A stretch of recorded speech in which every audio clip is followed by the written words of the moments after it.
Սա պատերազմ չէր սրերով, այլ դժոխային ծխով։ 1830-ական թվականներին բրիտանական հզոր կայսրությունը կանգնեց մի մեծ խնդրի առաջ։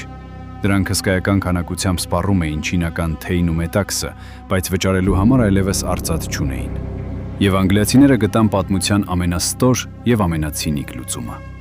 Բրիտանական արևելահնդկական ընկերությունը սկսեց Չինաստան ներմուծել հազարավոր տոննաներով ափիոն։ Նրանք բերեցին ոչ թե զինվորներ, այլ դանդաղ մահ, փաթաթված քաղցր պատրանքների մեջ։ Ընդամենը մի քանի տարվա ընթացքում հնագույն եւ հպարտ կայսրությունը սկսեց փլուզվել ներքին քայքայումից։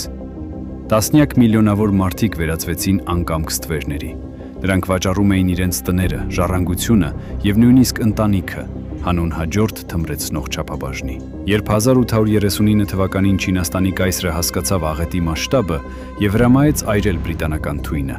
Անգլիան դա համարեց սեփականության ոչնչացում եւ սկսեց առաջին ափիոնային պատերազմը։ Բայց իրականում պատերազմն արդեն շահված էր։ Մինչ չինացի ժողովուրդը խեղդվում էր թմրեցնող մրձավանջի մեջ, Լոնդոնում անսիրտ բանկիրները հաշվում էին անմարդկային շահույթներն ու արծաթը։ Դա մի ամբողջ քաղաքակրթության հոգեբանական ոչնչացումն էր, որտեղ ագահությունը հաղթեց մարդկությանը։